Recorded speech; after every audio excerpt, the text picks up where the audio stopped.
Ladies and gentlemen, welcome in to Saturday afternoon, Sunday afternoon, I don't know. Football.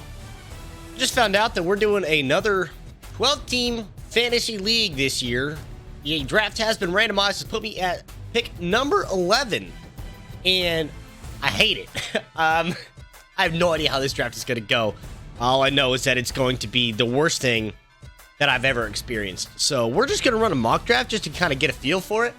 And we're going to get an idea as to how this might progress, because I have very low expectations of what this is going to look like. Let me make sure I got everything set up, ready to go here.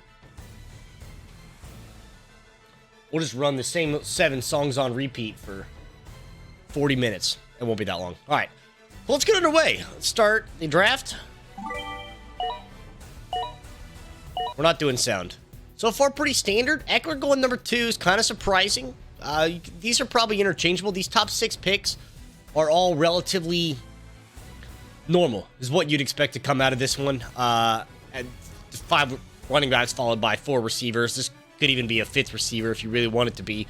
But putting me here, this is about what I expect. I'm looking for a running back turn because I need a solid running back 1 before I swap over into a wide receiver to get me some points out of this. So if I can get a Harris Swift turn, that's okay.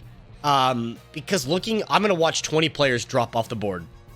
That's what's about to happen. So I immediately have to make a solid decision right now to get a solid running back 1, wide receiver 1, and just hope for the best that out of the next 20 picks in the snake, I do not get absolutely fucked. So we're going to go with Najee Harris. As running back, Devontae's going to go immediately after, followed by Kelsey. I kind of wish that Kelsey would have dropped to the next one. I could even take Kamara. Swift would be another great choice, though. I mean, I know that I'm going to get wide receiver points out of that, but God, I just really don't want to drop a wide receiver out of this. And just know that, I mean, 14 to... I'm looking down here in the 30s of ADP. 30s to 40s. This is going to be my wide receiver 1 if I don't take a wide receiver now. So I have to confidently take a wide receiver here. Mike Evans is great. You know, he's always done a lot for Tom Brady. He's always going to do a lot out there. Looking at his stats from last year, 16, 17 points virtually every single week. Deebo Samuel, we know that he's a guy that's going to run the ball just as well. Same, 14 to 17 points expected out of this. Keenan Allen's up there as well. I just like Keenan's upside a little more, 17 to 18 points, and I don't think there's a lot or as many targets out there. I think the defenses of the AFC West are a little bit worse off, so I could reach for Keenan here to be my wide receiver 1. I really don't want to take CeeDee Lamb. It's just not something I'd feel confident about going into this, and oh boy, this is a tough decision to make here. I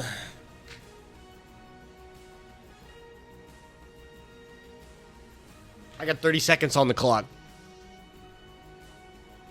I just because I want to see how it goes, I'm going to take DeAndre Swift, knowing I'm going to get the points out of the backfield. I have a solid running back core, and I can get a good running back later as well that I can potentially trade for after the fact. So watching this, running backs dropping off the face of the earth. Tyreek actually goes above CD. Mark Andrews goes. Kyle Pitts goes. Evans, Allen, Brown, Fournette, and Elliott go down to this. We got back-to-back quarterbacks in round 3 after scoring McLaurin goes. Okay, so looking at wide receiver. If I'm going to get a wide receiver 1 right now, it's wide receiver 2 out of Cincinnati, and that's not that bad. All things considered, I think I would be totally okay with Michael Pittman as my wide receiver 1. That's not awful at all. I'd rather have him over T. Higgins, I do believe. Because Higgins, you know, did pretty good things, but you also have to look at who's on the other side of the field on that one. I'm not going to draft the tight end. I don't care how good the tight end may or may not be. I think Pittman's got to be the pick here. And we'll turn and we'll swing another wide receiver if we can to get a good back-to-back. DK is probably a pretty solid choice. That man is going to do some work up there. Have we seen... Okay, Jerry Jeudy's still on the board as well as Cortland Sutton. So both of them are going to be gone by the time it comes back around. Allen Robinson is going to be, what, wide receiver 3 out there? No, wide receiver 2 even. Okay, so that's even better. You look at wide receiver 3s and a good offense, and that's going to be the one that you're going to look for the only time you'll ever look at a wide receiver 3. So Van Jefferson, in a 12-team league, is a realistic pick. Like, you'll be able to look at wide receiver 3s for somebody to be able to draft. But the fact I got a wide receiver 2 there, I'm going to draft another wide receiver. I have to. I'm really not that interested in anything going on in here. We're now at the point where this is like middle rounds, but this is a 10-man league, and I don't like any of these running backs for a while, down to even like A.J. Dillon and beyond. So I'm going to stay out of the running back pool for now. I'm going to look again. I could get George Kittle.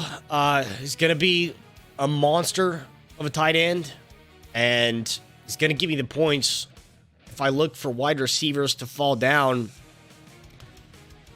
we're at 30s. I might be so brave as to let a wide receiver fall to take George Kittle here.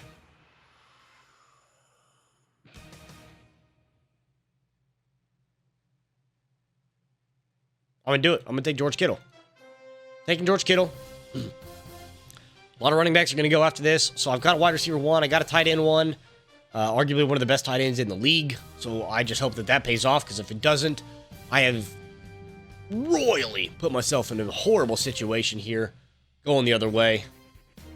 Kyler Murray goes off the board. Dalton Schultz as well. Michael Thomas, J.K. Dobbins goes already. This is just wild looking at this in a 12-team draft, because I've only done 10-man drafts to this point. Didn't even realize that this league I was in is actually a 10-man league. And right here, falling into my arms, Allen Robinson, wide receiver 2. I just talked about him in the last round. I can get him right here. He's going to be the first guy up. I do not want to touch the San Francisco backfield. I really don't like anything going on back there. Hollywood Brown, even with Kyler Murray, is a player that, yeah, is going to be able to put something up. But he's going to be a great pick for the first 6 weeks. Don't get me wrong. This is a wide receiver 1 for the first 6 weeks of the season. Once D-Hop comes back, Marquise falls to wide receiver 2. Rondale falls to wide receiver 3. And it's going to be a bad situation down there in Arizona. So I would avoid Marquise Brown unless you are falling to a late pick. I don't think that offense is going to produce a lot, not as much as you expected to. No matter how good their last season was, they started out like 7-1 or something. I still don't think that's going to be a team that's going to be able to do that again. So I'm going to go with wide receiver 2 out of the Rams. I'm going to take Allen Robinson here. It's a great wide receiver 2 for me. He follows up with Elijah and A.J. Dillon immediately following that. So I'm looking for a flex position here. Brandon Cooks would be a great pick. Would be able to get that. I would love to have Amon-Ra St. Brown. Wide receiver 1, even if the offense is not that good, wide receiver 1 in an offense like this is going to produce. And someone's got to do it up there in Detroit. It's going to be him. You could even gamble to take Juju out of this point. No, I'm not going to touch Cleveland's offense. Awful. Brandon Cooks would be a solid choice here. You just got to know what can Turtleneck do, and I don't think Davis Mills is going to do enough. So I'll let it fall, and I'm actually going to stretch to reach to Amon-Ra here, because this is, as we've talked about in some of our previous videos, you have to reach, right? You got to look for something and one of these points if you're going to sit here and watch 20 other players drop off the field. I'm going to watch more wide receivers go. Marquise Brown does go right after me. That's just the AI, not very smart. Brandon Cooks, Clyde Edwards, TJ Hawk goes, Miles Sanders, good pick here. Tom Brady in round number 6. I feel like a little early for quarterbacks here, especially in a league this deep. It's only going to be a 1-quarterback league. You're only going to start 1 quarterback, so I don't understand the sense of prioritizing this much. Like, you could get so much more value, especially in a 12-man league where everybody is gunning for points positions. There are so many quarterbacks in this field that you could go for. I mean, look at, everyone has a quarterback pretty much. 1, 2, 3, 4, 5, 6, 7, 8, 9. More than that. 10 of the 12 teams have a quarterback right now. And there's still Matt Stafford, Aaron Rodgers on the board, Kirk Cousins on the board. Like, that's 3 premier quarterbacks that are left on the board right now. But I'm still going to go for points positions because I have something on the turn. Again, I'm not going to touch this one. Cordero Patterson, great pick out of Atlanta. You know, the man in the backfield is going to do the most, even though averaging, not a lot last year. Did not do phenomenal. Certainly picked up towards the end of the year. Is number 1. Damian Williams in the backfield did not do a lot in Kansas City. So would imagine that's going to be an easy pickup right there. And I don't have to convince myself anymore. I'm going to take Cordero Patterson. Rodgers falls to the next. I'm the only player without a quarterback now.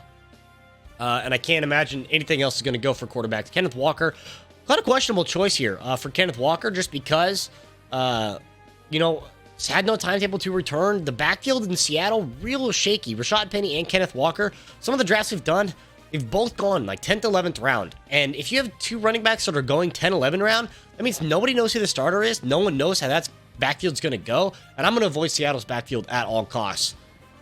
Do not just have any faith that that's going to go well. Unless you're like in this point where you're 13, 14, and these two are still left on the board, and you can like turn it, you know, Kenneth Walker to Penny, you know, and you have both of them there just in case, and you drop one on the waiver wire. But I'm not touching Seattle's backfield. Instead, we're going to look still at this one. I do have 3 receivers, 3 running backs now, and a tight end. So I've got a good balance going here. I can just look at the overall. I still don't like either one of these. Drake London might not be an awful choice. Wide receiver 1 out there in Atlanta as well. I just don't really want to stack up on Atlanta's offense. We know what they're capable of, or lack thereof, rather. You could look for, you know, a wide receiver 2 out in Philly. Not a lot of depth here in this one. I mean, it's going to be A.J. Brown or Devonta Smith, and I don't think that there's going to be a lot on either side. I mean, you look at wide receiver 3, these players are not going to get the ball very often. Of course, you have Dallas Goedert and Miles Sanders out of the backfield. So there's plenty to spread the ball around to here. I think Devonta Smith has a pretty good upside in this position. You look at Chase Edmonds, going to be running back 1 out there in Miami. If I give that up, that player's not coming back to me. I still think I would rather have something to cover my weakness right now. So I got Najee Harris, DeAndre Swift, Cordero Patterson, Pittman Robinson, and St. Brown as my wide receivers. I think that my wide receivers are now weaker than my running backs. So I would probably end up leaning towards wide receiver, which is going to convince me to take Devonta Smith. Kareem Hunt goes, Chase Edmonds goes. Again, running back 1, great pick. This is going to be a pick you see draft further and further up, around 6, 7. This is about right for 12-man.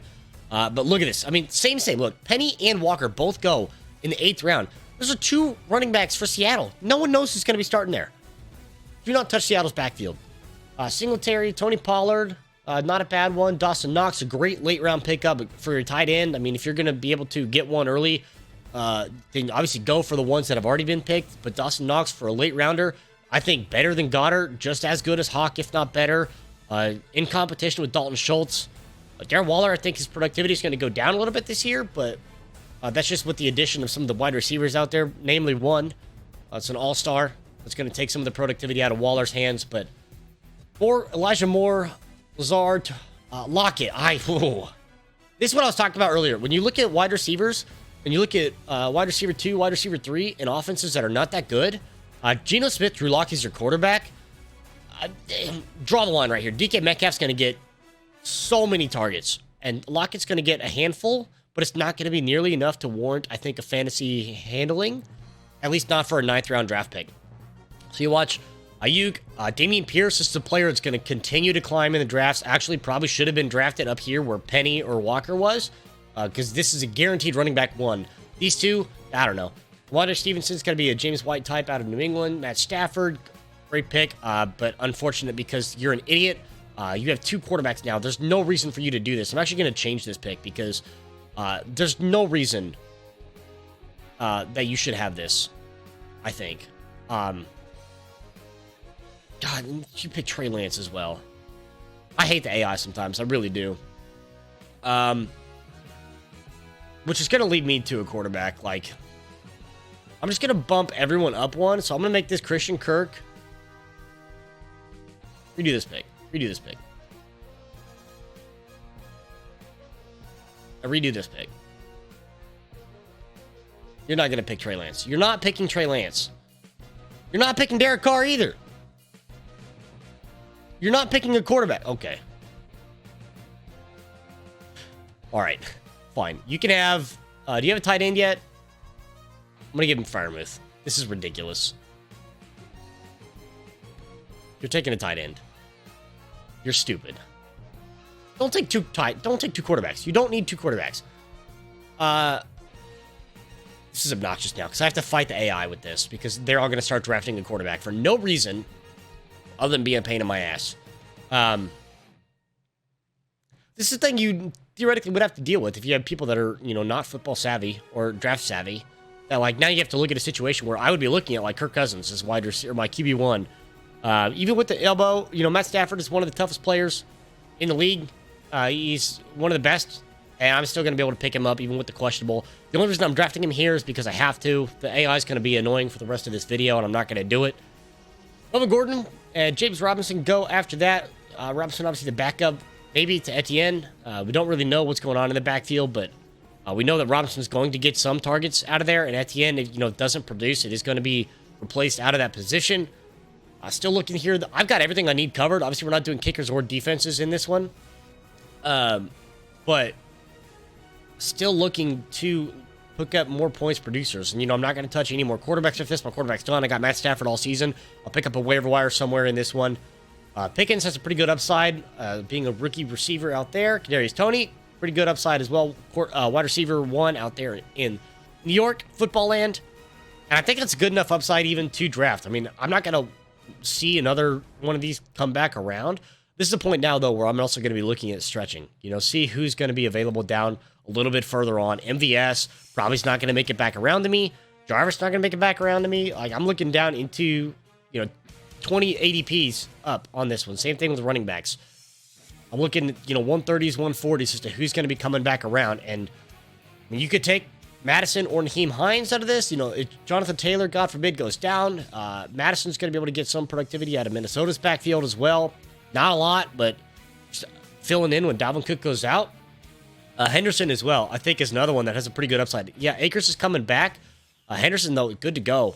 Gives me a thumbs up. I like this. I'm going to take Henderson out of this one just because, and they still are drafting Trey Lance. I do not understand the AI in this one. Whole lot of wide receivers. Julio going, round 10, pretty good pick because just what Julio can do with especially having Tom Brady as your quarterback is pretty good. This guy drafts Tom Brady and Kirk Cousins. I can't imagine why, outside of trade value, hoping that someone else's starting quarterback goes down. Nyheim Hines does go. Tony goes as well. Tyler Boyd even. We're starting to stretch into these number 3, number 4 slots. Hunter Henry even gets drafted. If you have 2 quarterbacks, you're never going to need them. If you have 2 tight ends, you're definitely never going to need them. And I don't understand why AI will do this, but they just will. Dotson goes out of Washington, a player that I've yet to see drafted in any of my mock drafts. Pretty wild.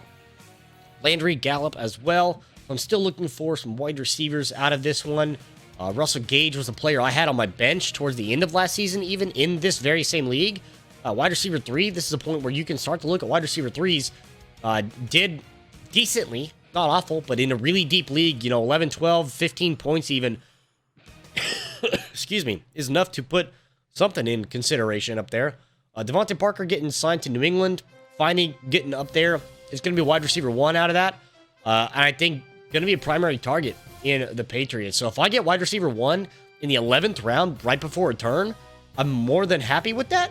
But on the other side, I'm not going to take him because I know that Team 12 is not going to. Even though they have only having 3 receivers, 5 running backs. Good Lord. What a wild turn this is. I'm definitely drafting 2 wide receivers in this position. I'm not touching Jacoby Myers. He's just not a great pick. Russell Gage. If I get... Damn. I really don't want to touch this. I'm not going to touch rookies. We already know how Aaron Rodgers feels about rookies up there. Plus, he's a second string, third ring. I'm not going to do that at all. So I'll probably end up taking...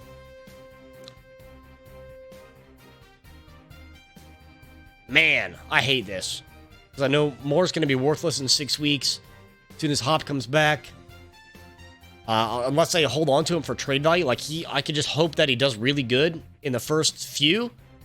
And then hope it comes back. But this guy continues to draft running backs. Wild.